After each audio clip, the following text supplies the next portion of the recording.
मो गाल पे कही तो हुजूर जे एकड़े सहाबी जी गाल कया एकड़े सहाबी जी गाल न अगते हला हुजूर जे सहाबी जी गाल कया नालो हजरत उम्मार बिन यासिर छा नालो वर तुम नालो याद कयो हजरत उम्मार बिन यासिर इस्लाम जो इब्तदाई दौरा ही ओहो मुझे हुजूर जो खुश नसीब सहाबिया इस्लाम जी पहरी जंग जंगे बदर जदह लगिया सहाबा तक खोड़ होया पर हजरत उम्मार बिन यासिर ओहो वाहिद सहाबिया इस्लाम जी पहरी जंग जे मौके ते पाण भी मुसलमाना अबो भी मुसलमाना जी जल अमड़ भी मुसलमाना हजरत उम्मार बिन यासिर हजरत साद बिन अबी वक्कास नमाज कुंड में लिखी पढ़ी रहा हा हजरत उम्मार बिन यासिर भी उन्हनि सां गॾु नमाज पढ़ी रहियो हो बदबख्त अबू जहल उतां लंघियो हिय जो निहारी निहारे करे हजरत उम्मार बिन यासिर ॾे चयो ऐ अम्मार तू भी हिनन चरण जे पुठियां लगो हई जन के पाइण जे ला कपड़ा भी कोन्हन के मुंह जेड़ो दोस्ता तुझो मां वक्त जो हेडो वडो सरदार मुखे छडे करे हिनन चरण सा लगो हई निहारे चवे थो इहाई त मुजी भुल हुई जो चरे के स्याणो पियो समझा स्याणन के चरियो पियो समझा अल्लाह मुझे दिल जी अख खोलिया तो जेड़ो गुमराह बियो कोन्हे हिनन जेड़ो बियो यार कोने को उते वठ वठा थी वई पत्थर लगा एक बे के पत्थर हयो हजरत उम्मार बिन यासिर नौजवाना जख्मी थी पयो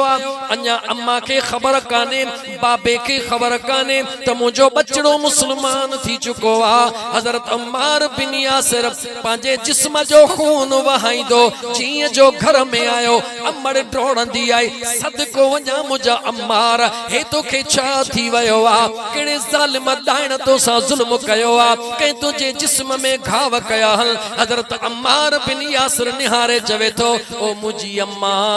ओ मुजी जी जल अम्मा ओ मुजा बाबा बिनी के गड विहारे चवे तो सच पुछो तमाजो दिल महबूब मुस्तफा के दई हुजूर जे करे मां पांजे जिस्म के जख्मी कराए आयो हां अबे अमड़ निहारे चयो अम्मार जी मुजी जी जल अम्मा छा ॾिठुई बस उन्हनि चयो छा ॾिठुई हजरत अम्मार बिन यासिर जीअं क़ुरान करीम जी हिकड़ी आयत ब आयतूं तिलावत कयूं वद्दुहा वल्लैल इज़ा सजा मा वद्दअक रब्बुक वमा क़ला वलल आखिरतु खैरुल लक मिनल ऊला वलसौफ युतीक रब्बुक फतरदा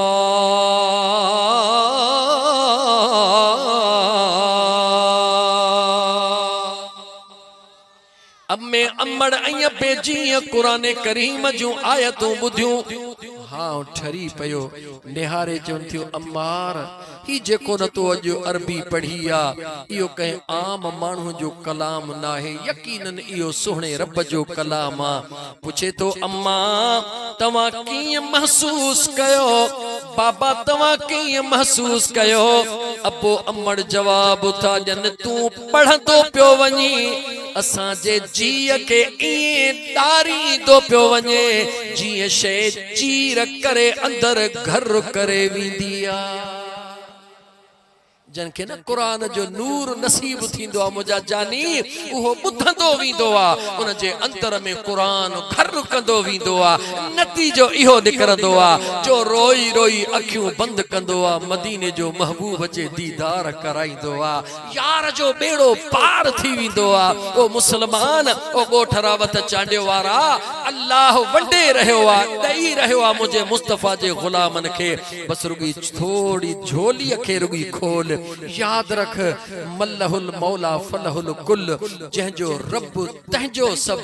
तोखे न मुझे रब जो कुर्ब मिली वियो छो तो चई हक सजण साईं हक सजण छो तो चई मुखे जवाब त दे हक सोना साईं छो तो चवी हक पीर मिठा छो तो चवी बुधण सा दिल में कैफियत छो थी वधे छो तो हर महीने अब्दुल कादर जीलानी घोट जे ला तू देगियूं लाहे खत्मा छो तो करी जवाब दे एकड़ो ही जवाब आ त जह दिल न पांजे करीम रब जे हवाले कई रब कायनात उन्हन जे हवाले करे छड़ी अजीजा ने मन उन हजरत अम्मार बिन यासिर जे ला बस आखिरी गाल चवा उन हर किस्म जो तकलीफूं दिनियो दर्द दिना मगर हजरत अम्मार बिन यासिर उन जी अम्मा उन जो अबो अबू जहल जे कह तकलीफ में न आया हिकड़ी आखिरी तकलीफ बयान तो कया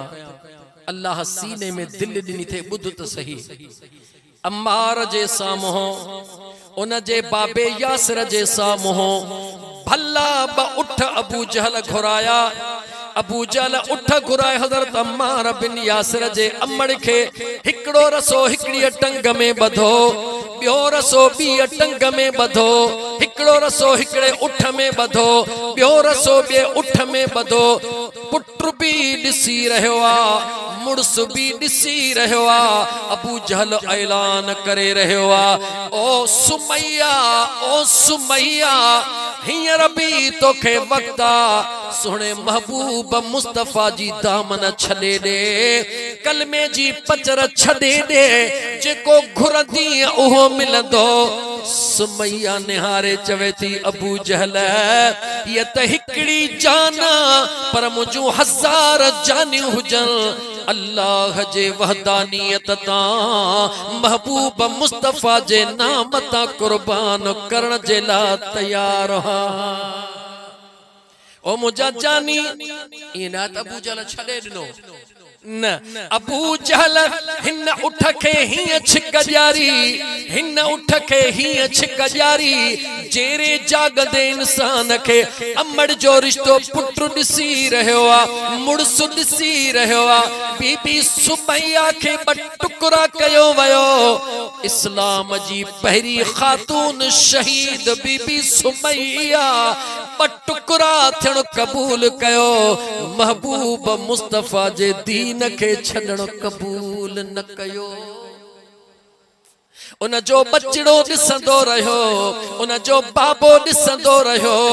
अखिन जे दिसण का बाद भी अल्लाह जे दीन के न छड़ियो छो न छड़ियो कुरान करीम जो नूर उनन जे अंदर में वेही वयो अज जेको तोखे मोखे जिंदगी जो एहसास नागे इन करे नागे जो रब जो कुरान तुझे मुझे अंदर में मौजूद नाहे मुझा जानी